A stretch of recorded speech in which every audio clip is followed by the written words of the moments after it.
में जब आप लॉगिन करेंगे तो आपके सामने ये प्रॉम्प्ट शो होगी, माई sequel with greater sign.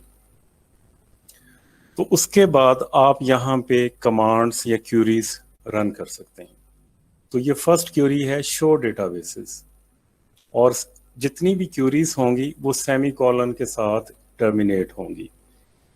My sequel में आप मल्टी लाइन क्यूरीज लिख सकते हैं, यानी कि आपकी जो क्यूरी है एक से ज़्यादा लाइंस पे हो सकती हैं। जब आप सेमी कॉलन उसके एंड में टाइप करेंगे तो फिर उसको जो सॉफ्टवेयर है अंडरस्टैंड करेगा कि आपकी जो क्यूरी है कंप्लीट हो गई है। तो जब आप ये क्यूरी रन करेंगे शो डेटाबेसेस, तो माई सीक्वल में कुछ डिफ़ॉल्ट डेटाबेसेस होते हैं जो ऑलरेडी उसमें पड़े होते हैं, लाइक इंफॉर्मेशन स्कीमा माई सीक्वल या परफॉर्मेंस स्कीमा टेस्ट। तो ये ऑलरेडी इंस्टॉल्ड है, तो इनको हमने यूज़ नहीं करना, ना इनको ड्रॉप करना है। हमने अपना जो डेटाबेस है उसको यूज़ करना है। फॉर एग्जांपल, हम जो डेटाबेस इसमें क्रिएट कर रहे हैं उसका नाम है साउथ विंड। आप कुछ भी नाम इसमें रख सकते हैं, लाइब्रेरी मैनेजमेंट सिस्टम या एनीथिंग, जो भी आपका जो प्रोजेक्ट है उसके मुताबिक आपने डेटाबेस का नाम रखना है। तो मैं रख रहा हूँ यहाँ पे साउथ विंड, हमारे डेटाबेस का नाम है। और इसमें हमने एक टेबल बनाना है प्रोडक्ट्स, ठीक है। प्रोडक्ट्स के अंदर हमारे पास ये कॉलम्स हैं। एक प्रोडक्ट आईडी है जो जिसकी टाइप इंटीजर है, एक प्रोडक्ट कोड है जिसकी टाइप 4 है और 3 इसकी लेंथ है। फिर हमारे पास एक कॉलम है नेम जो varchar है और इसकी जो वेरिएबल लेंथ है वो 30 है। Then we have a column name quantity और प्राइस, इसकी जो डेटा टाइप इंटीजर है और ये डेसिमल है और 10 to 2, मतलब इसमें जो डेसिमल प्रिसीजन है अप टू 2 प्लेसेस है। तो ये हमारा इनिशियल एक टेबल है जिसको हम डेटाबेस साउथ विंड में क्रिएट करेंगे। तो सबसे पहले हमें डेटाबेस क्रिएट करना है जिसके अंदर हम प्रोडक्ट्स का टेबल बनाएंगे। तो यहाँ पे इसी कमांड प्रॉम्प्ट के ऊपर जहाँ पे हमने रन किया था शो डेटाबेसेस, यहाँ पे आपने कमांड रन करनी है create database south wind. South wind जो है ये आपके डेटाबेस का नाम है, कोई भी इसमें यूज़र डिफाइंड नेम हो सकता है।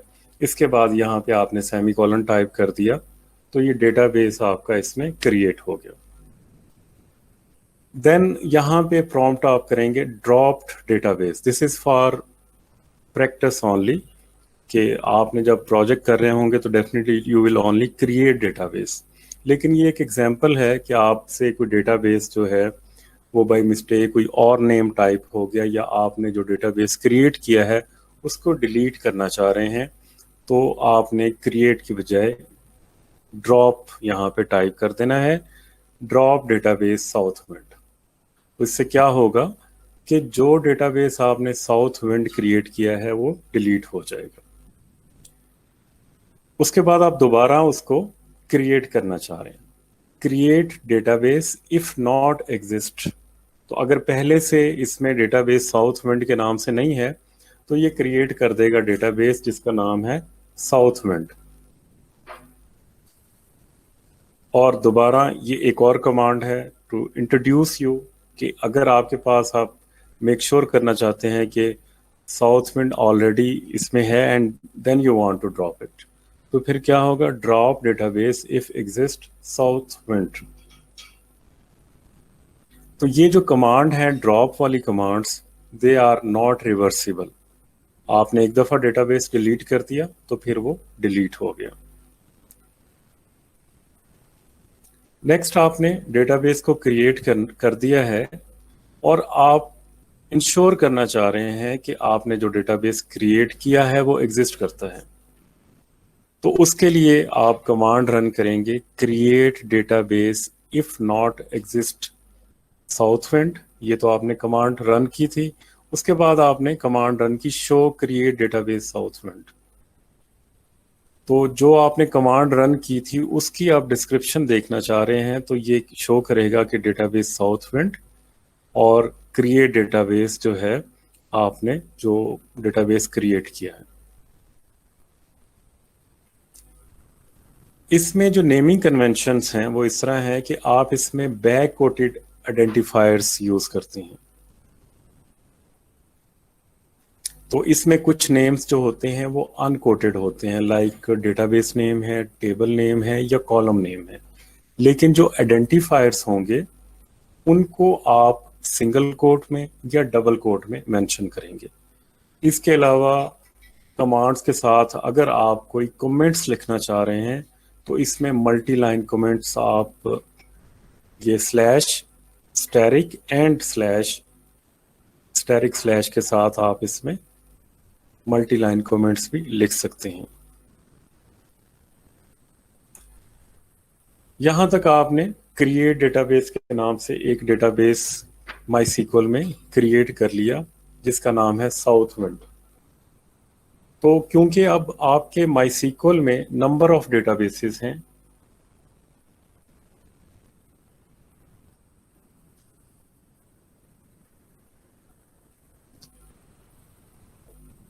तो इस वजह से हमें डेटाबेस को सिलेक्ट करना है।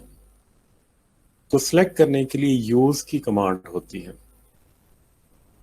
यूज डेटाबेस जब आप करते हैं तो वो जो डेटाबेस का आप नाम मेंशन करते हैं वो डिफॉल्ट डेटाबेस हो जाता है।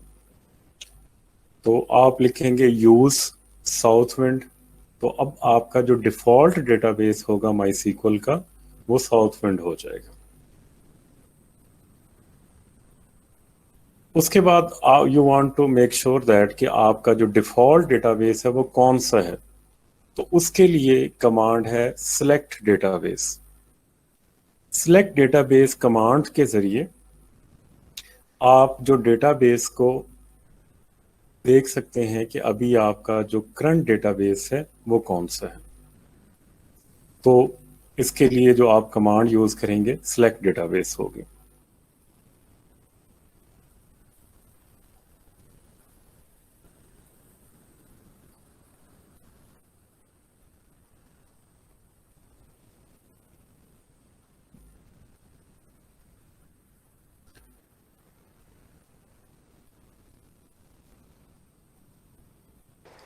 सर आपकी आवाज नहीं आ रही। अच्छा, नेक्स्ट है क्रिएटिंग एंड डिलीटिंग। अब आपने डेटाबेस साउथविंड क्रिएट कर लिया, उसको आपने अपना डिफॉल्ट डेटाबेस बना लिया। तो अब आपने इसमें बाकी जो इंफॉर्मेशन है वो इंसर्ट करनी है। लाइक आपने इसमें टेबल्स को क्रिएट करना है, आप इसमें टेबल्स के अंदर डेटा इंसर्ट करना है। वो कैसे करेंगे, उसके लिए क्रिएट टेबल की कमांड है। ठीक है, तो उसको हम देखते हैं। ये डिमॉन्स्ट्रेशन है शो डेटाबेसेस की, ड्रॉप डेटाबेसेस की, क्रिएट डेटाबेस साउथविंड, ये क्रिएट।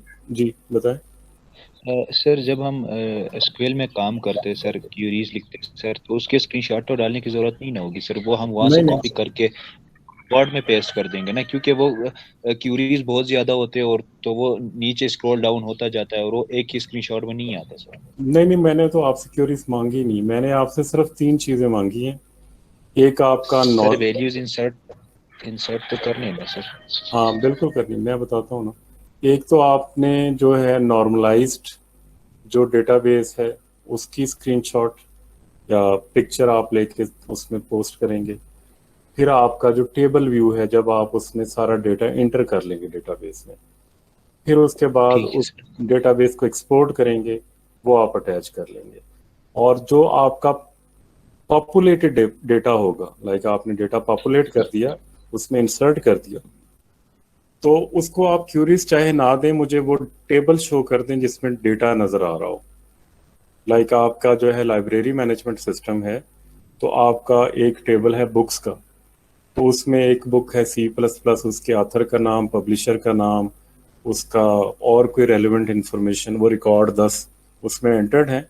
वो आप टेबल व्यू में with that data. Okay sir, इस तरह कर हाँ सर इस तरह करते हैं ना सर के स्क्वेयर में क्यूरीज रन करके जो टेबल हमें नीचे हमें गिवन होता है वो उसका स्क्रीनशॉट निकाल के वो साथ अटैच कर देंगे। हाँ बिल्कुल ऐसे कर लें, ये ठीक रहेगा। सही होगा सर। मकसद ये है कि मुझे वो डेटा नजर आ जाए कि आपने उसमें डेटा इंसर्ट कर दिया, ताकि नेक्स्ट असाइनमेंट में उस डेटाबेस की बुनियाद पे वहां से हम रिपोर्ट्स जनरेट कर लें। और अच्छा, सर नेक्स्ट है आपने एक्सपोज करने वाली बात की सर, समझाइए एक्सपोर्ट। सर। एक्सपोर्ट करना, ये मैं बताता डेटा हूँ। मैं एक्सपोज करने की। एक्सपोर्ट करना, एक्सपोर्ट, इंपोर्ट एक्सपोर्ट होता है ओके ना, सर, ओके एक्सपोर्ट सर। करना है आपने डेटाबेस को। तो उसकी मैं कमांड भी बताता हूँ कैसे आप एक्सपोर्ट करेंगे। अच्छा, अब आपने यहाँ पे क्रिएट डेटाबेस साउथ विंड कर लिया, उसके बाद आपने शो किया तो ये आपको इस तरह का ये टेबल नजर आएगा, और उसमें साउथ विंड जो आपने डेटाबेस क्रिएट किया है उसका नाम नजर आ जाएगा। उसके बाद आपने इसको डिफॉल्ट डेटाबेस बनाना है, तो उसके लिए यूज स्पेस साउथ विंड ये आपने टाइप करना है। और अब आपने देखना है कि जो आपका डिफॉल्ट डेटाबेस है वो कौन सा है। उसके लिए कमांड है सिलेक्ट डेटाबेस। तो आपका जो डिफॉल्ट डेटाबेस है वो सामने नजर आ जाएगा। नेक्स्ट जो कमांड है, अब जाहिर है इसमें जो टेबल्स तो नहीं होंगे, लेकिन just I am demonstrating this command कि शो टेबल्स की आप जब कमांड करेंगे तो बताएगा कि एम्प्टी सेट, क्योंकि अभी हमने इसमें कोई टेबल क्रिएट नहीं किया। तो अब हम इसमें टेबल क्रिएट करेंगे। आप अपने प्रोजेक्ट की रिक्वायरमेंट के मुताबिक जो आपका टेबल है, लाइक बुक्स का है, एम्प्लॉयज का है, जो भी आपका टेबल्स बनते हैं वन बाय वन आप उसमें क्रिएट करेंगे। तो आप इसमें टेबल क्रिएट करेंगे, create table if not exist. If not exist का मतलब है कि पहले से अगर नहीं है साउथ विंड में, आप क्योंकि आपका डिफॉल्ट डेटाबेस कौन सा है, साउथ विंड। तो create table if not exist products. तो प्रोडक्ट्स क्या है, टेबल का नाम है। तो उसके बाद ये स्मॉल ब्रैकेट्स के अंदर आप इसके कॉलम्स को डिफाइन करेंगे। हमारे पास ग्राफिकल टूल्स भी हैं जिनके जरिए डेटाबेसेस को एक्सेस किया जाता है, उसमें आप इजीली जो डेटाबेस को क्रिएट कर सकते हैं, बट आई विल रिकमेंड कि आप कमांड्स के जरिए करें। लाइक PHP माई एडमिन है, उसमें ये सारा कुछ आपके सामने ऑन क्लिक्स अवेलेबल है। उसमें आप डेटाबेस को क्रिएट कर सकते हैं with a graphical user interface. और उसमें आपके पास जो ये टेबल्स को क्रिएट कर सकते हैं, उसमें नंबर ऑफ कॉलम्स को, उसकी डेटा टाइप्स को आप स्पेसिफाई कर सकते हैं। लेकिन आपको कमांड्स भी आनी चाहिए। तो आई विल रिकमेंड कि ये जो आपका 5-6 टेबल का डेटाबेस है, इसके लिए आपको ज़रूरत नहीं है कि ग्राफिकल इंटरफेस करें। हाँ, कोई बहुत बड़ा डेटाबेस हो जिसमें 40-50 टेबल हो और बहुत ज़्यादा उसमें आपने काम करना हो, तो फिर ग्राफिकल यूज़र इंटरफेस यूज़ किया जा सकता है। तो ये जो कमांड है टेबल को क्रिएट करने के लिए, create table if not exist products. तो इसके बाद फिर जो कॉलम्स की इंफॉर्मेशन आप देंगे कि इसमें कौन कौन से कॉलम हैं, उनका डेटा टाइप क्या है, उसमें कंस्ट्रेंट्स क्या हैं, ये आप ऑलरेडी डिफाइन कर चुके हैं। आपने जो डेटाबेस है उसको नॉर्मलाइज कर लिया है, और उसमें जितने भी कॉलम्स हैं उनके कॉलम के नेम और उनमें क्या होगा ये आप पहले से डिफाइन कर चुके हैं। तो यहाँ पे आपने उसको इम्प्लीमेंट करना है। तो लाइक इसमें प्रोडक्ट आईडी एक कॉलम है, उसकी डेटा टाइप इंटीजर है, अनसाइंड है, मतलब इसमें नॉन नेगेटिव नंबर्स हैं। और इसमें जो है नॉट नल, मतलब this value is must required, ये नल नहीं हो सकती। और इसकी जो टाइप है वो ऑटो इंक्रीमेंट होगी, मतलब जो भी वैल्यू, अगर इसको 0 से स्टार्ट करेंगे तो नेक्स्ट रिकॉर्ड 1 होगा, उससे नेक्स्ट रिकॉर्ड 2 होगा, ये ऑटो इंक्रीमेंट इसका इंडेक्स होता रहेगा। सेकंड इसमें कॉलम होगा प्रोडक्ट कोड, इसकी डेटा टाइप 4 और फिक्स्ड होगी। 3 इसमें नंबर ऑफ लेटर्स होंगे, और वैल्यू इसकी जो है नॉट नल होगी। डिफॉल्ट ये वैल्यू सिंगल कोट्स आप दे सकते हैं, और ये उस वक्त होगी जब आप टेबल क्रिएट करेंगे और इसमें डेटा नहीं होगा। देन फिर नेम है, नेम वारचार 30 का मतलब है कि आपका आप जो नेम इसमें एंटर करेंगे उसमें number of characters up to 30 हो सकते हैं, उससे कम भी हो सकते हैं, लेकिन मैक्सिमम नंबर ऑफ करेक्टर्स 30 हो सकते हैं। देन क्वांटिटी, क्वांटिटी एक और कॉलम है, इंटीजर टाइप है, पॉजिटिव नंबर्स हैं, नॉट नल इसकी वैल्यू है, और डिफॉल्ट वैल्यू इसकी 0 है। देन प्राइस है, प्राइस के लिए आप डेसिमल यूज करेंगे, 2 डेसिमल पॉइंट आप इसमें फ्रैक्शन रखेंगे और 7 नंबर्स जो होंगे ये डेसिमल पॉइंट से पहले होंगे। ये एक्यूरेसी के लिए डेसिमल को रिकमेंड किया जा सकता है, otherwise you can use float और डबल। इसमें फिर आप मेंशन करेंगे कि जो आपकी प्राइमरी की कौन सी है। तो प्राइमरी की कौन सी होगी, इसमें जो प्रोडक्ट आईडी है आपकी प्राइमरी की होगी। यहाँ पे आप स्मॉल ब्रैकेट को क्लोज कर देंगे और यहाँ पे ये सेमीकोलन एंड में लगा देंगे। तो इस तरह आपका एक टेबल क्रिएट हो जाएगा जिसमें जो आपने कॉलम्स को डिफाइन किया है वो सारे कॉलम्स होंगे। Now you have created one table. अब आप इसमें कमांड रन करें शो टेबल्स। तो यहाँ पे शो करेगा टेबल्स इन साउथवेंड प्रोडक्ट्स। तो जो प्रोडक्ट्स जो हैं एक टेबल का नाम है जो अभी आपने इसमें डेटाबेस में क्रिएट किया है।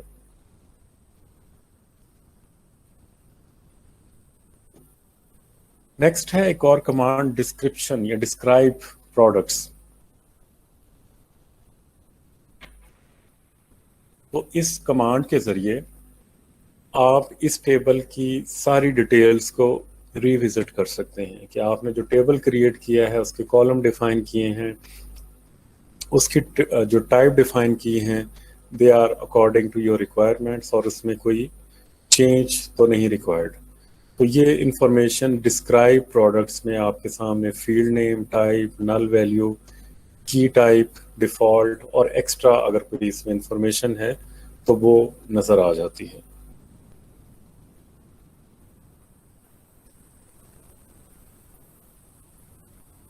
तो अब अगर आपने ये पूरी कमांड को देखना हो जो आपने क्रिएट टेबल की कमांड रन की है, तो ये डीबगिंग के लिए ज़रूरत होती है कि आपको इसमें पैरामीटर सेट किया है और वो नहीं हो रहा, तो आप अपनी कमांड को एग्जामिन करना चाह रहे हैं कि टाइप करते हुए आपसे कोई मिस्टेक हो गई है या कोई स्ट्रक्चर में मिस्टेक हो गई है, तो उसके लिए आप रन कर सकते हैं शो क्रिएट टेबल प्रोडक्ट्स। तो ये टेबल की को क्रिएट करने के लिए जो आपने कमांड रन की है उसकी सारी इंफॉर्मेशन आपके सामने विजिबल होगी।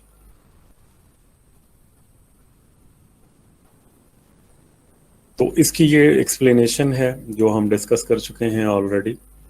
नेक्स्ट है इंसर्टिंग रोज।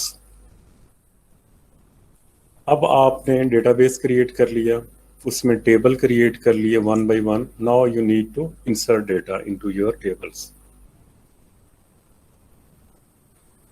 तो अब आपने जो प्रोडक्ट का टेबल है उसको फिल अप करना है। उसके लिए इंसर्ट इनटू की कमांड यूज होगी। Insert into products. प्रोडक्ट्स क्या है? टेबल का नाम। वैल्यूज का मतलब है कि फील्ड की वैल्यूज। तो इसमें जो है आपने जब सब कॉलम्स के अंदर डेटा को इंसर्ट करना है then you need to keep in view sequence of the values.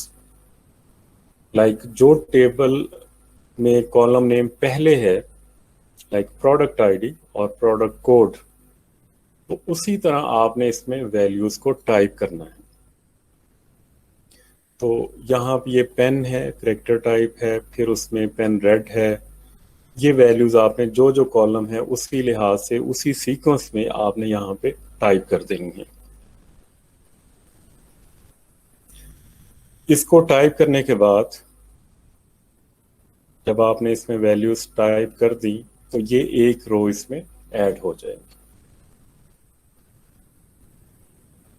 अगर आपने मल्टीपल रोज, मल्टीपल डेटा, लाइक मैंने कहा कि आपने एटलीस्ट 10 रिकॉर्ड पर टेबल इंसर्ट करने हैं, तो आप इस तरह इंसर्ट इनटू प्रोडक्ट वैल्यूज। तो ये जो पहला कॉलम है उसकी वैल्यू, दूसरा कॉलम, तीसरा कॉलम, फोर्थ एंड फिफ्थ, उसके बाद कॉमा, फिर नेक्स्ट रिकॉर्ड, फिर कॉमा, फिर थर्ड, फोर्थ। इस तरह आप पूरे 10 रिकॉर्ड्स इसमें इंसर्ट कर सकते हैं। तो इस तरह आपका जो टेबल है वो पॉपुलेट हो जाएगा।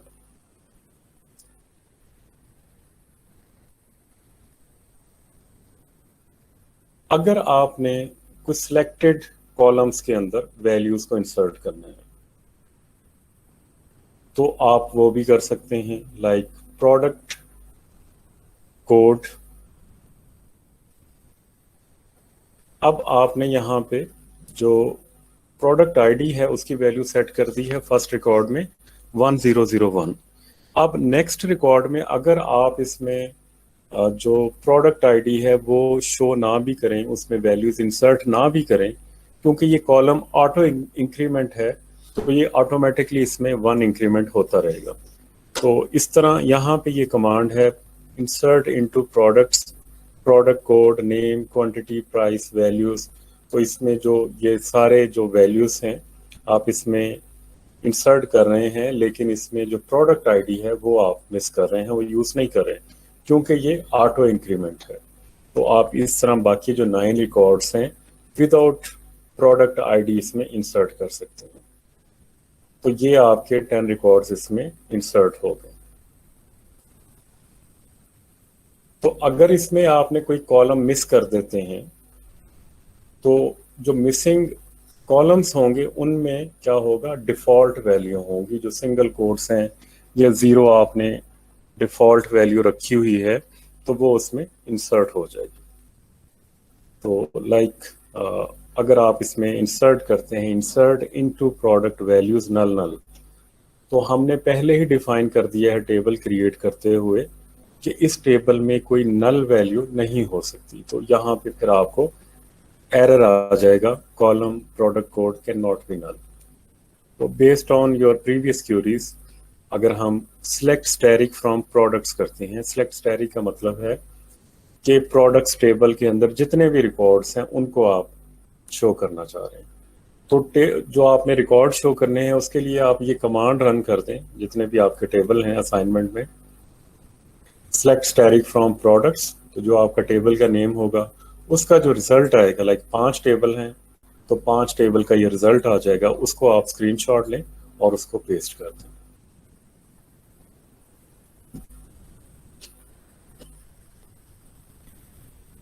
अगर आप कोई स्पेसिफिक रिकॉर्ड जो है वो डिलीट करना चाह रहे हैं तो उसके लिए डिलीट फ्रॉम की कमांड यूज होती है।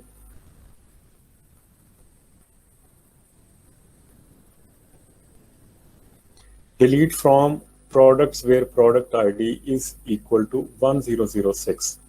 तो इसका मतलब है कि आपने सिर्फ ये वाली रो 1006 PEC पेंसिल HB 0 इसकी क्वांटिटी है और ये प्राइस है, इसको डिलीट करना है। तो ये सिर्फ रो डिलीट होगी।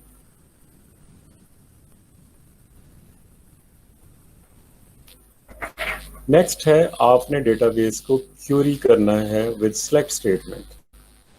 जो सिलेक्ट स्टेटमेंट होती है इसके जरिए आप डेटाबेस में जो आपने डेटा को इंसर्ट किया है उसकी वैल्यूज को डिस्प्ले करवा सकते हैं। Like select name price from products. तो इसका मतलब है कि यहाँ से हम जो नेम और प्राइस इनको जो है लिस्ट करवा रहे हैं, इनमें जो भी इन कॉलम्स में जितनी भी वैल्यूज हैं वो डिस्प्ले होंगी। Select static from products. तो इसका मतलब है कि जो प्रोडक्ट्स टेबल के अंदर जितनी भी वैल्यूज हैं वो डिस्प्ले होंगी।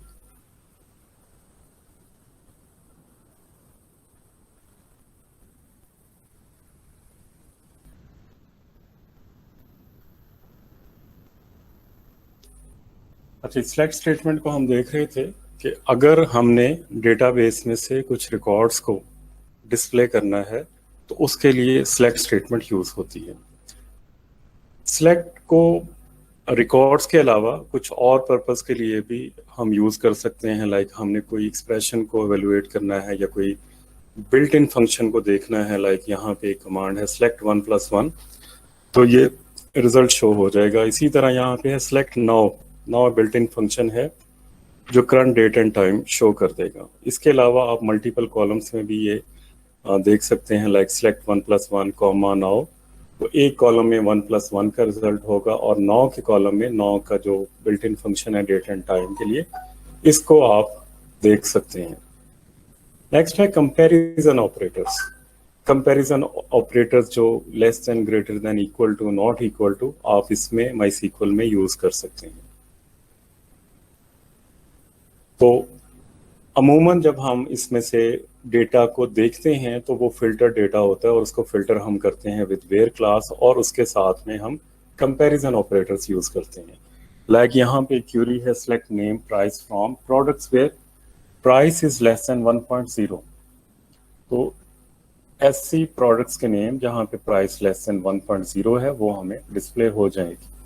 इसी तरह select name quantity from products where quantity is less than equal to 2000, तो उसका रिजल्ट जो फिल्टर्ड रिजल्ट है वो हमारे सामने ये पेन ब्लैक, उसकी क्वांटिटी जो है वो 2000 है, ये डिस्प्ले हो जाएगा। Select name price from products where product code is equal to pen, तो जहाँ पे जो प्रोडक्ट कोड पेन है वहाँ पे जो भी आपके पास प्रोडक्ट नेम है और उनकी प्राइस है वो डिस्प्ले हो जाएगी। इसके अलावा इसमें पैटर्न मैचिंग भी हो सकती है, और इसमें जो कमांड्स हैं with expression like and not like हम इसको यूज़ कर सकते हैं। तो लाइक एंड नॉट लाइक जो यूज़ होता है वो स्ट्रिंग्स के लिए यूज़ होता है। इसमें हम अगर आपने फुल स्ट्रिंग मैचिंग करनी है तो लाइक इक्वल टू और नॉट इक्वल टू के साथ हम यूज़ कर सकते हैं। इसके अलावा पैटर्न मैचिंग के लिए हम लाइक और like not like with wild card characters भी यूज कर सकते हैं। लाइक अगर हम इसमें अंडरस्कोर यूज करते हैं तो इसका मतलब है ये एक सिंगल कैरेक्टर को मैच करेगा, और अगर हम इसमें परसेंट साइन यूज करते हैं तो ये नंबर ऑफ कैरेक्टर्स को मैच करेगा including 0। For example ABC percent, तो इसका मतलब है it will matches strings starting with ABC और उसके बाद कुछ भी है तो उस स्ट्रिंग का ABC से स्टार्ट होना जरूरी है। या फिर हम इसमें एक्सप्रेशन एवेलुएट करना चाह रहे हैं, हम स्ट्रिंग मैच करना चाह रहे हैं %XYZ, इसका मतलब है कि जो आपकी स्ट्रिंग है it should and with XYZ और उसके स्टार्ट में कुछ भी है, इट डजंट मैटर। फिर इसी तरह AAA, तो AAA सब स्ट्रिंग है और उससे पहले भी कुछ कैरेक्टर हो सकते हैं और उसके बाद में भी कुछ कैरेक्टर्स हो सकते हैं। और अगर आप यहाँ पे 3 दफा अंडरस्कोर टाइप करते हैं तो इसका मतलब है we need to match exactly 3 characters. और अगर आप यहाँ पे टाइप करते हैं A_B%, तो इसका मतलब है A के बाद आपने एक सिंगल कैरेक्टर को मैच करना है, उसके बाद B है और उसके बाद कोई भी स्ट्रिंग कैरेक्टर्स हो सकते हैं। तो यहाँ पे जो हमारे पास गिवन डेटा है उसमें हम सेलेक्ट करते हैं select name price from products where name like pencil, और पेंसिल के बाद कुछ भी आ सकता है, तो लाइक पेंसिल 2B 2H, तो जो भी नेम लाइक हैं वहाँ से हम इसको सिलेक्ट कर सकते हैं। इसी तरह select name price from products where name like P_%, तो P के बाद ये 2 अंडरस्कोर हैं, इट मींस कि 2 कैरेक्टर मैचिंग हमने यहाँ पे करने हैं, और उसके बाद जो कुछ भी इसके साथ आ सकता है like pen red blue black. इसके अलावा MySQL के अंदर रेगुलर एक्सप्रेशन मैचिंग भी है, जिसके लिए रेगुलर REGEXE ऑपरेटर यूज होता है, और उसके जरिए हम रेगुलर एक्सप्रेशन ऑपरेटर्स को यूज कर सकते हैं फॉर पैटर्न मैचिंग। इसके अलावा हम इसमें जो है अरिथमेटिक ऑपरेटर्स हैं उनको भी यूज कर सकते हैं, like addition subtraction multiplication division. Div जो है इंटीजर डिवीजन के लिए है, और मॉडुलस जो रिमाइंडर के लिए आप इसको यूज करते हैं। लॉजिकल ऑपरेटर्स जो हैं एंड और नॉट्स और, इनको भी यूज किया जा सकता है।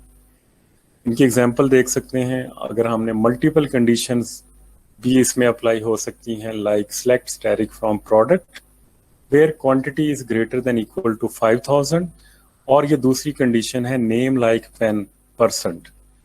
इन 2 कंडीशन को ज्वाइन करने के लिए हम एंड ऑपरेटर यूज करते हैं। जब ये दोनों कंडीशन सेटिस्फाई होंगी तो फिर हमें ये रिजल्ट शो होगा। इसी तरह select static from product where quantity is greater than equal to 5000 and price is less than 1.24 and name like 10%।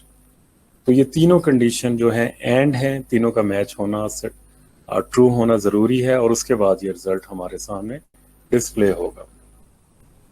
एक और एग्जांपल है select static from product where not, तो यहाँ पे नॉट है, like all these conditions should be false. quantity greater than equal to 5000 and name like pen। तो ये इसके अलावा हमें यूज करेंगे। You can select from member of a set with in or not in operator. This is easier and clear than equivalent and or expression। तो name in भी आप use कर सकते हैं और not in भी यूज कर सकते हैं। Select steric from product where name in pen red, pen black। तो जहां पे ये नेम जो पेन रेड या पेन ब्लैक होगा उसके वो रिजल्ट्स आपके सामने यूज डिस्प्ले होंगे। अगर आपने कोई रेंज स्पेसिफाई करनी है बिटवीन नॉट बिटवीन, तो बिटवीन जो है रेंज के लिए है। लाइक आपने यहाँ पे क्यूरी रन की, select asterisk from products where price, तो यहाँ पे रेंज के लिए बिटवीन यूज होगा, between 1.0 and 2.0 and quantity between 1000 and 2000। तो ये दोनों रेंजेस की वैल्यू जो जहाँ पे अप्लाई होंगी तो वो रिजल्ट्स शो होंगे। इसी तरह is null, is not null, select asterisk from products where product is null, तो जहाँ पे कोई नल डेटा होगा वो शो होगा, क्योंकि हमने टेबल को डिफाइन करते वक्त जितनी भी इसमें कॉलम्स हैं उनको स्पेसिफाई कर दिया था कि नॉट नल, तो इस वजह से इसका जो रिजल्ट है वो एम्प्टी सेट होगा।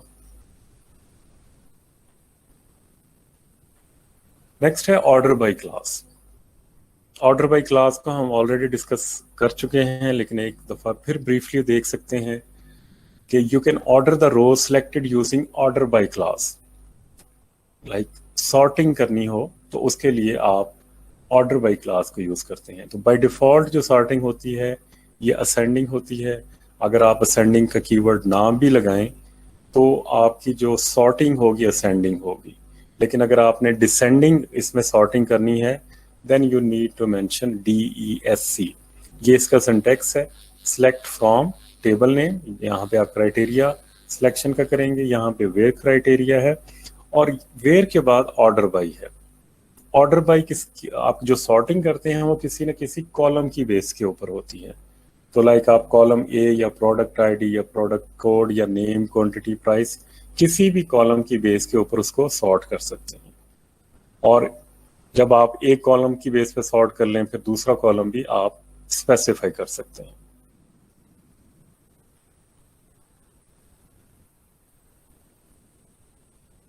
तो अगर यहाँ पे बहुत सी वैल्यूज कॉलम ए के अंदर सेम हो तो फिर उसके बाद उनकी जो ऑर्डरिंग होगी वो कॉलम बी की बेस के ऊपर होगी।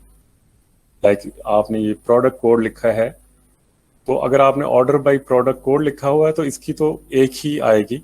इसको मजीद ऑर्डर करने के लिए आपने लिखा है order by product code comma name, तो उसके बाद फिर ऑर्डरिंग जो होगी नेम की बेस के ऊपर होगी। अगर आपने डिसेंडिंग ऑर्डर में करनी है तो फिर order by price, price is the column name और उसके बाद कॉलम नेम के बाद आपने डिसेंडिंग का जो कीवर्ड है उसको मेंशन करना है और जो सेकंड कॉलम है वो क्वांटिटी है।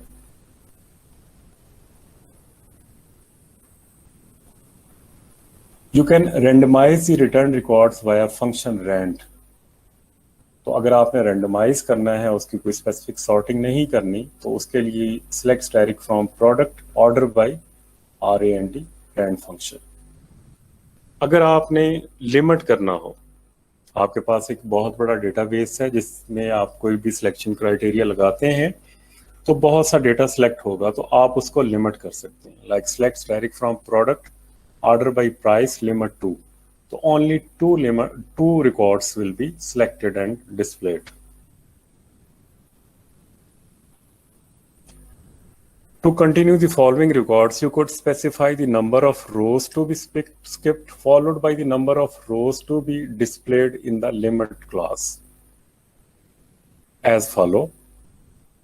तो इसमें क्या करेगा, अगर आप लिमिट 2,1 कर देते हैं तो पहली जो 2 रोज हैं वो स्किप हो जाएंगी और जो नेक्स्ट रो है वो सिलेक्ट हो जाएगी।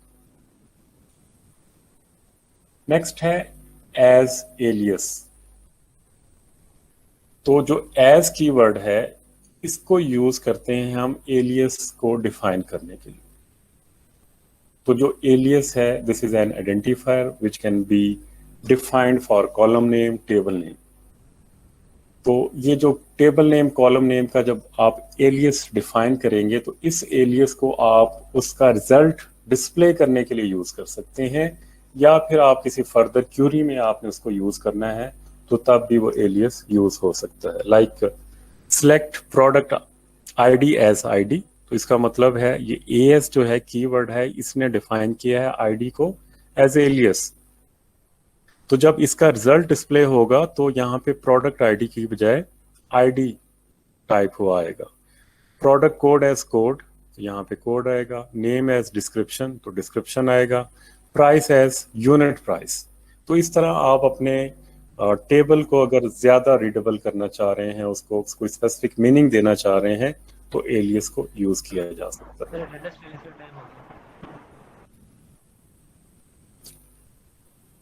अटेंडेंस ले ले।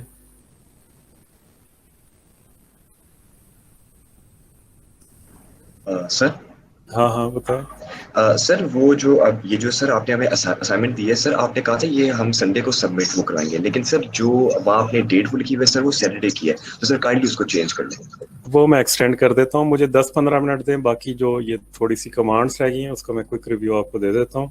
बिल्कुल सही है सर। क्योंकि आप लोगों की क्लास भी थोड़ी सी लेट स्टार्ट हुई थी, 10 to 15 मिनट्स, तो ये मैं डेट एक्सटेंड कर देता हूँ, लेकिन आप संडे को 8 बजे तक कर दें, ठीक है सर वो 12 बजे वाला ठीक है सर? 12 बजे वाला ठीक है, चलें ठीक, 12 बजे वाला कर दें।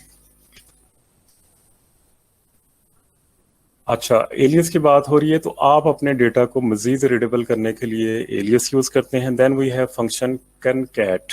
कनकैटिनेशन से मुराद है जिस तरह प्रोग्रामिंग लैंग्वेजेस में स्ट्रिंग को कनकैटिनेट करते हैं, इसी तरह दो कॉलम्स को आप एज ए वन अगर शो करना चाह रहे हैं तो कनकैट का फंक्शन यूज कर सकते हैं।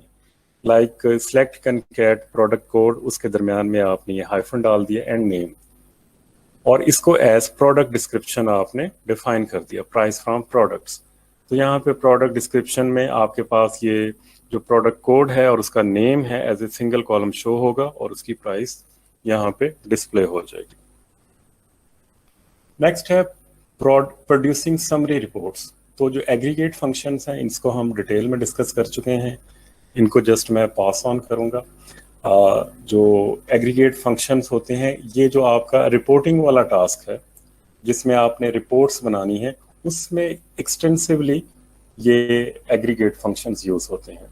तो डिस्टिंक्ट जो है, डिस्टिंक्ट कॉलम को अगर आपने सेलेक्ट करना है किसी टेबल में से, अगर आपने ग्रुप करना है बेस्ड ऑन कॉलम्स। सर की रिपोर्ट किसे कहते हैं सर?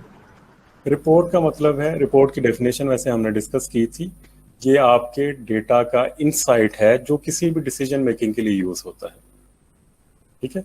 लाइक आप अगर एक सीईओ है, उसने अपनी ऑर्गेनाइजेशन की जो एम्प्लॉयज की एवरेज सैलरी देखनी है ताकि वो उनको इंक्रीमेंट दे सके, या देख सके कि अगर मैं इसको इतने % इंक्रीमेंट देता हूँ तो उसका फाइनेंशियल इम्पैक्ट कितना होगा, या कोई सीईओ देखना चाह रहा है कि मेरे पास कितने एक्सपीरियंस्ड जो हैं एम्प्लॉयज हैं, या मेरे पास जो एम्प्लॉयज हैं उनकी जो डेट ऑफ ज्वाइनिंग से लेके अब तक वो कितनी रिटेंशन है।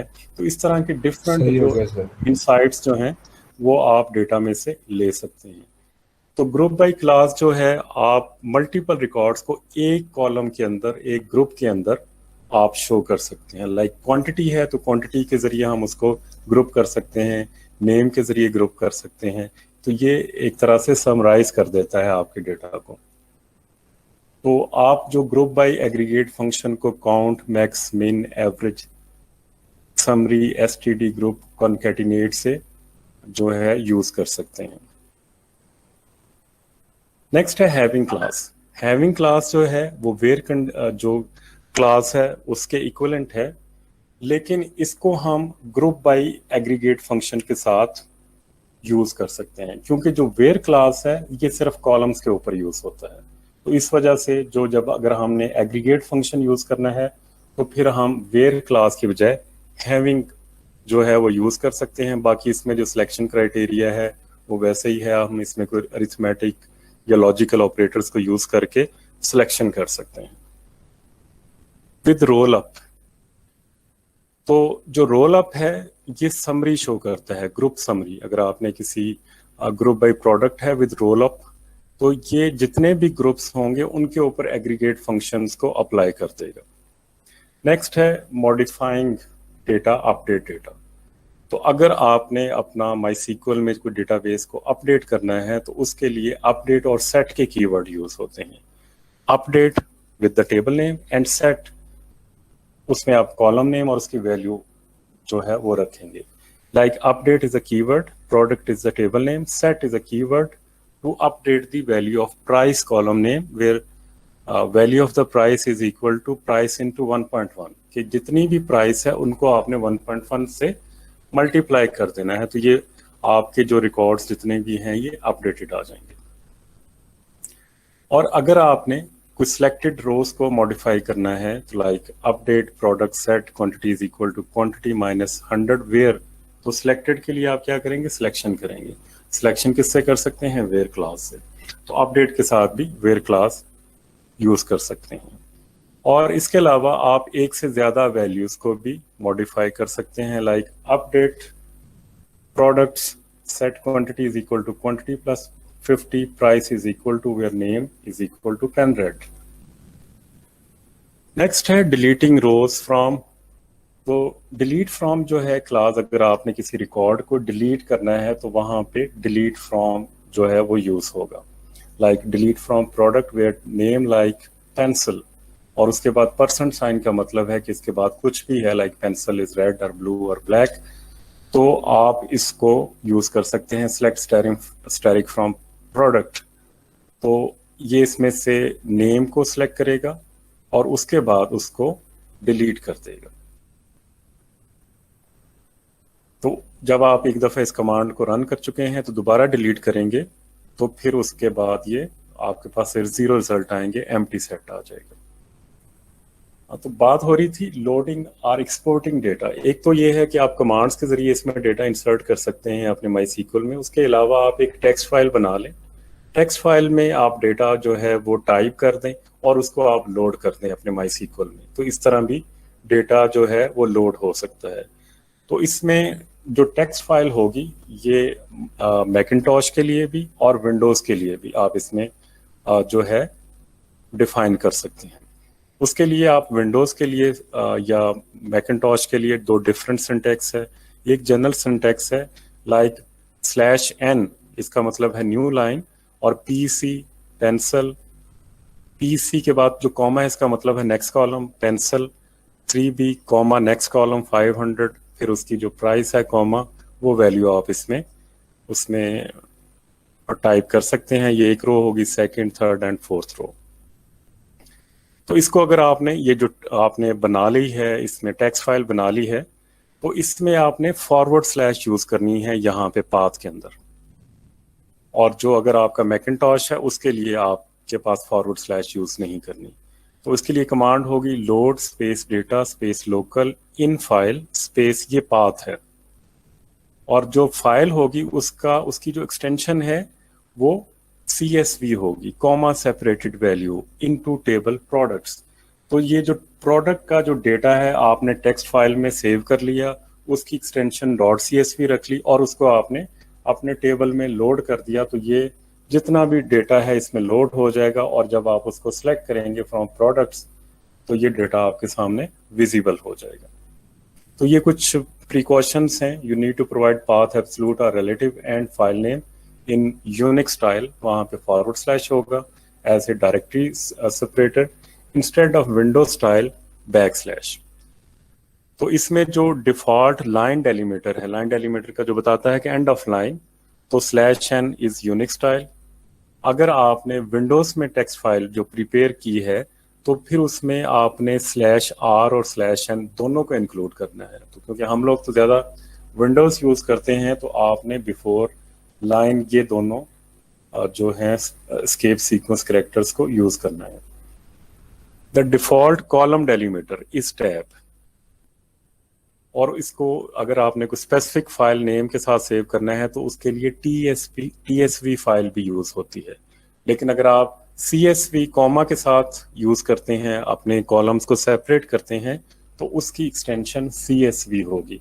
लेकिन अगर टैब के साथ करते हैं तो उसकी फाइल एक्सटेंशन TSV होगी। नेक्स्ट है MySQL इंपोर्ट यूटिलिटी प्रोग्राम। तो अगर आपने डेटा को लोड करना है from a text file that is tab separated value, तो उसके लिए भी MySQL import -u user name -p local database name और टेबल नेम जहां पे वो फाइल को आपने लोड करना है। तो ये विंडोज के लिए भी और मैकिन्टॉश दोनों के लिए ये सिंटैक्स लिखा हुआ है कि किस तरह आप इसमें डेटा को लोड कर सकते हैं। अगर आपने आउट फाइल में डेटा को लोड करना है तो उसके लिए आप सेलेक्ट की कमांड यूज करेंगे, select static from products into out file. तो ये जो आउट फाइल जो आपकी लोकल फाइल आपके सिस्टम में है, अब आप डेटाबेस में से डेटा को एक्सपोर्ट कर रहे हैं, सिर्फ डेटा को, ना कि स्कीमा को। तो उसके लिए आप सेलेक्ट करेंगे और कॉलम्स को terminated bye comma, lines terminated bye /r and /n। तो ये आपका जो दोबारा एक CSV फाइल के अंदर डेटा सारा जो है लोड हो जाएगा।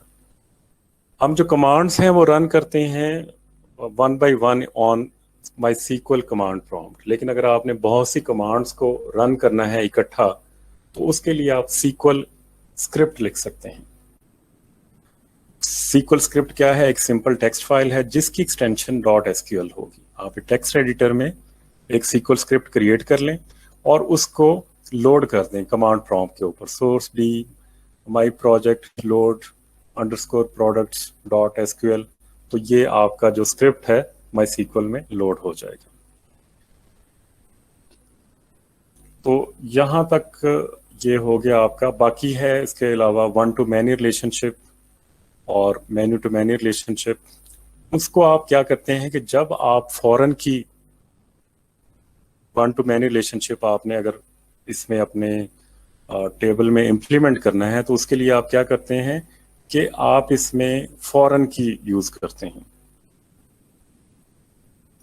इसको 1 to many रिलेशनशिप को अगर हम क्रिएट करना चाह रहे हैं तो लाइक हमने अपना डिफॉल्ट डेटाबेस सेलेक्ट किया, अगर उसमें कोई डेटाबेस एग्जिस्ट करता है उसको डिलीट किया और एक टेबल क्रिएट किया अगेन सप्लायर्स।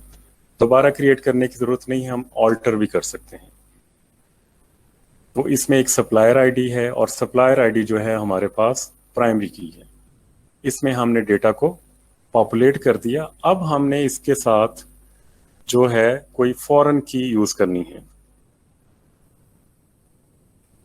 तो फॉरेन की क्या है? Supplier ID. सप्लायर आईडी को हमने इसमें कैसे करेंगे?